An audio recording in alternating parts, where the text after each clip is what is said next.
Hello, this is John with Anthem Business Solutions, and today we're going to go over Dayparts. So I'm in the admin portal, which is hrpos.heartland.us, and I'm in the reports section. If you don't know how to get there, it's the menu button here at the top, and then reports. And I'm in the default report that it defaults to, which is called Daily Summary. So here, if you've looked at Daily Summary before, you probably noticed this Dayparts section here, and it shows unknown, or it might show unknown for you.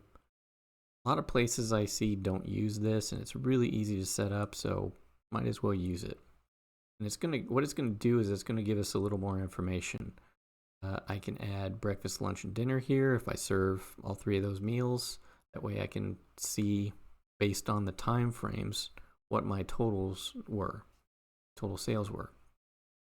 Or you could do a first shift, second shift, or an AM, PM. So that's kind of what we're gonna do.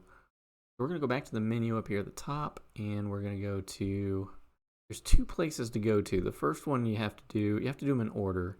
We're going to go to account menu, and then Daypart categories. Here in Daypart categories, if you don't have one created yet, you're going to have it here in the middle.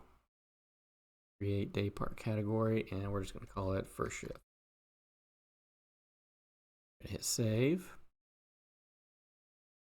And then close. So now we show our first one here. So now to add the second one, we have to go to plus new up here. Then we can add and hit save.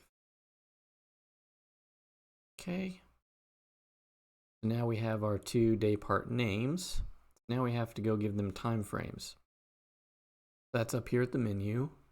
And go down to location setup. And right here is Dayparts. So here we're going to choose the first one, which we're just going to give it every day of the week here. And we're going to do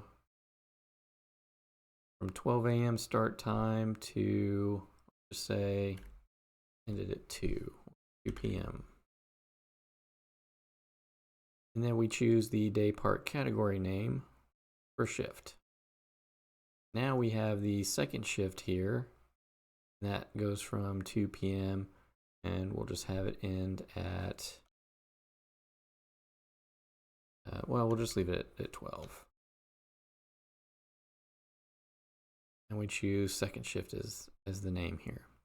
And we got both of those there. If you have multiple to do, then you can do this.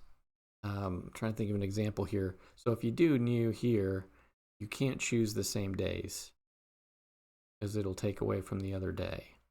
So you almost got to have, like, I don't know, if you have breakfast but you're not open for breakfast every day of the week, then you would have two different sections if you wanted to have breakfast. Outside of that, I can't think of any more examples to have that. So we'll put those back, and then we'll hit save. Save successful. We'll go ahead and publish. And then now if we go back to the menu and then reports, and we'll do a search here for last month. So now we have our day parts broken up in the first shift and second shift. So now I can see what each shift did. That's all there is to it. Thanks for watching. Want to stay up to date on the latest tips and tricks? Don't forget to click the subscribe button and hit the bell icon.